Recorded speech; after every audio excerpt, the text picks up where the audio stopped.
കൽപ്പകഞ്ചേരി എന്ന ഗ്രാമീണ മേഖലയിൽ ചരിത്ര പ്രാധാന്യമുള്ള മൂപ്പൻ കുടുംബത്തിൽ പിറന്ന ഡോക്ടർ ആസാദിനോട് ആ കുടുംബത്തെക്കുറിച്ച് തന്നെയാണ് ആദ്യം ചോദിച്ചത്.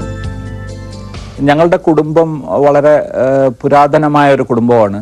ടിപ്പു സുൽത്താന്റെ കാലം മുതൽ ചരിത്രമുള്ള ഒരു കുടുംബമാണ്. ഈ വള്ളുവനാട് രാജാവിന്റെ മന്ത്രിമാരായിരുന്നു എൻ്റെ പിതാമഹന്മാർ. ഇത് രേഖപ്പെടുത്തിയിട്ടുള്ളതാണ് ലോഗന്റെ മാനുവലിലൊക്കെ. എൻ്റെ ഈ ഒരു ഒറിജിനലായിട്ടുള്ള ഈ ഒരു മേനോൻ കുടുംബമായിരുന്നു. 2 ബ്രദേഴ്സ്, കൃഷ്ണമേനോൻ, ഗോവിന്ദമേനോൻ എന്ന 2 പേര് അന്ന് രാജാവിൻ്റെ മന്ത്രിമാരായിരുന്നു. ആ സമയത്താണ് ഈ ഇസ്ലാം മതം കേരളത്തിലോട്ട് വരുന്നത്.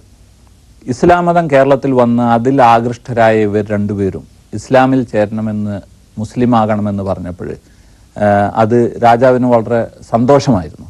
അദ്ദേഹം അതിന് സമ്മതിച്ചു. അദ്ദേഹത്തിൻ്റെ ഒരു സമ്മതത്തോടു കൂടി തന്നെ ഇവർ 2 പേരും ഇസ്ലാം മതം സ്വീകരിച്ചു.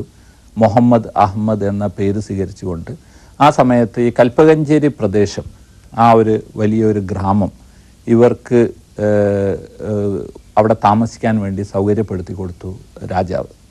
അങ്ങനെയാണ് ഈ കൽപ്പകഞ്ചേരിയിൽ ഞങ്ങൾ വരുന്നത്. അവിടെയാണ് ഞങ്ങളുടെ പുരാതനമായിട്ടുള്ള തറവാടൊക്കെ ഉള്ളത്. കൽപ്പകഞ്ചേരിയിലെ മണ്ടായപ്പുറത്തെ തറവാടിന് 200 പരം വർഷത്തെ പഴക്കവും ചരിത്രവുമുണ്ട്. മലബാറിന്റെ തനത് ഭംഗി ഒളുമ്പുന്ന ഈ വള്ളുവനാടൻ ഗ്രാമം മതസമന്വയത്തിന്റെയും ഹൃദയവിശാലതയുടെയും നിഷ്കളങ്കതയുടെയും ഒക്കെ നാട് തന്നെയായിരുന്നു.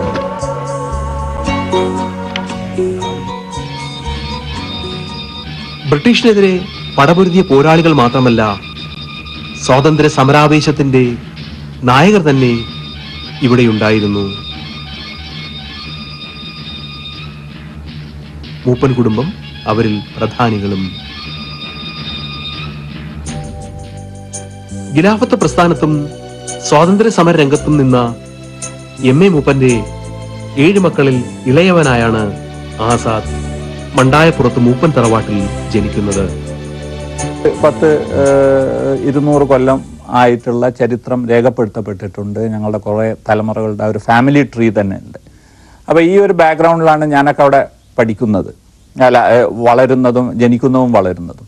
അപ്പോൾ ആൾക്കാർക്കൊക്കെ വലിയ പ്രതീക്ഷയാണ്. അന്ന് അവിടുത്തെ ജന്മിമാരാണ്, അവിടെയുള്ള ഭൂമിയൊക്കെ ഒരുപാട്. എൻ്റെ ഫാദറൊക്കെ അദ്ദേഹം ഹി വാസ് വെരി ആക്റ്റീവ് സോഷ്യലായിട്ടുള്ള കാര്യങ്ങളിൽ മാത്രമല്ല, അന്ന് ഈ സ്വാതന്ത്ര്യ സമര കാലത്ത് അന്ന് ഖിലാഫത്ത് പ്രസ്ഥാനത്തിലും അതേപോലെ ഈ നാഷണൽ പൊളിറ്റിക്സിലും വളരെ ആക്റ്റീവായിരുന്നു. കോൺഗ്രസിന്റെ വളരെ സജീവമായിട്ട് പ്രവർത്തിച്ചു കൊണ്ടിരുന്ന ഒരു വ്യക്തിയാണ്. കൽപ്പകഞ്ചേരിയിൽ അച്ഛൻ പണിത സ്കൂളിൽ തന്നെയാണല്ലേ ആദ്യം പഠിച്ചത്?